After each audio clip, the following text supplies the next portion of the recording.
Hoje eu vou falar do It, gente, tá? Finalmente terminei. Olha o tamanho desse livro. Então eu terminei de ler ele e eu vou fazer uma pequena resenha aqui, né, e falar um pouco do que eu achei.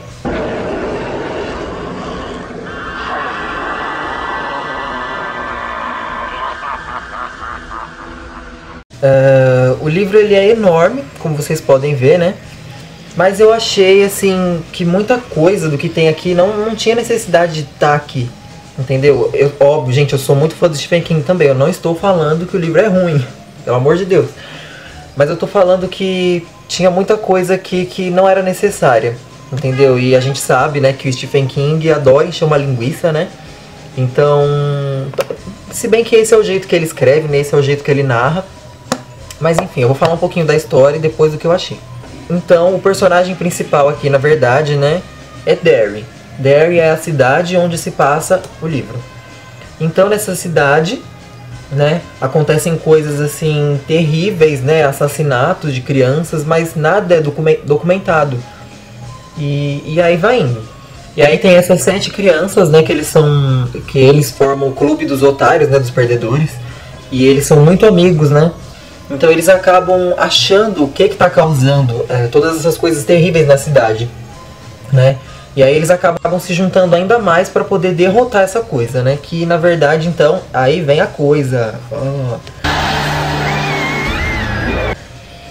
E o que é a coisa, então? Conforme você vai lendo o livro, você percebe que é um ser, né? Eu não vou dar muito spoiler, né? Mas é um ser que ele é como se fosse um bicho-papão, né? Ele assume a forma do que a pessoa mais tem medo, mas ao mesmo tempo ele aparece como um palhaço para todo mundo, né?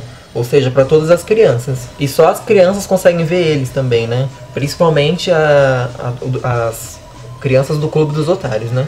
Então a coisa vai aparecendo, né, de formas diferentes para cada criança, até que um dia eles decidem, não, a gente tem que acabar com isso, a gente tem que derrotar essa coisa de uma vez por todas, né? Então eles decidem enfrentar a coisa, achando que eles tinham derrotado a coisa para sempre, né?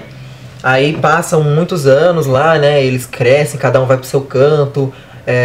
Muitos deles saem de Derry, né? Seguem as suas vidas. Mas aí eles fazem uma promessa, né? De que se um dia a coisa retornasse a Derry, eles voltariam para derrotar a coisa de uma vez por todas, né? E isso acaba acontecendo, porque a coisa volta, os assassinatos retornam, né? Crianças começam a desaparecer, crianças começam a aparecer mortas na cidade e ninguém sabe explicar o que é.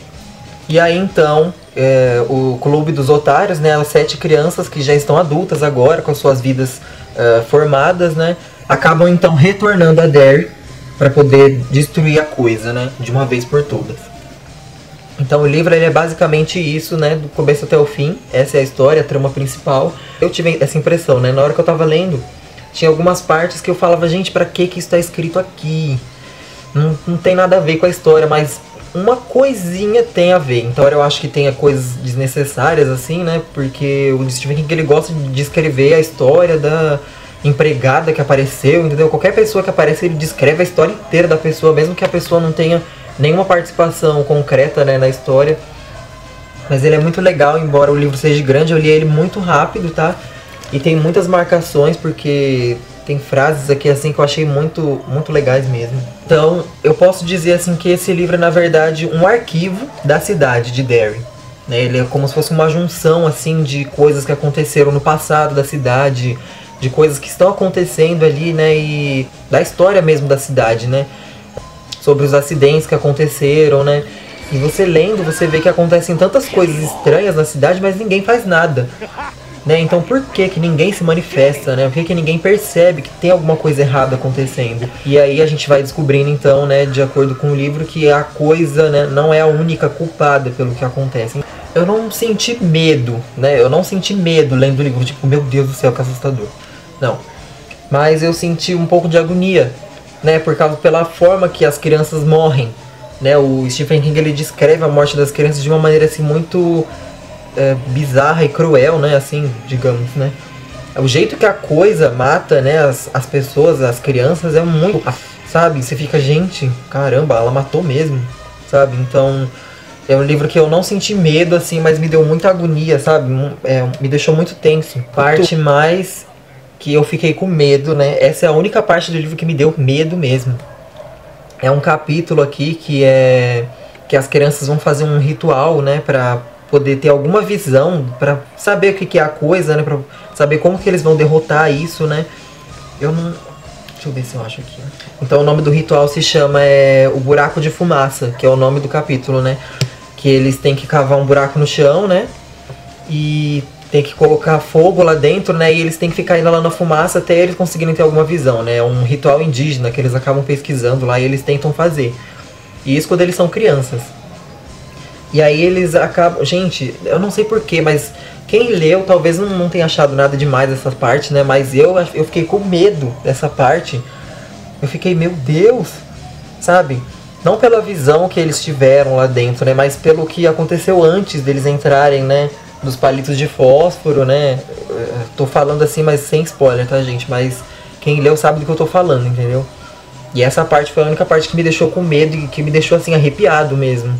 Foi uma coisa que mexeu muito comigo, esse capítulo. Enfim, essa é aquela edição, né, que eu mostrei já. Eu fiz um unboxing. Quem perdeu o unboxing eu vou deixar lá embaixo, tá? No link lá embaixo. Da Suma das Letras, né, edição de lançamento. Na época eu paguei 60 e poucos reais, mas agora tá mais barato. Você consegue achar por 50 reais, eu acho. E, gente, eu não me arrependo de ter comprado ele, tá? Teve coisas que me deixaram muito irritado no livro. Por exemplo... a história do pai, né, que vai contar um pouco da história do pai do Mike, que é um dos personagens, enrolou muito naquela parte, eu fiquei muito irritado e me deu vontade de passar pra frente, sabe?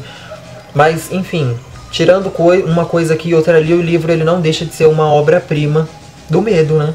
Querendo ou não, é o nome do filme, né, uma obra-prima do medo. E falando do filme, né, eu achei, assim, que o livro não... Gente, o livro não tem nada a ver com o filme.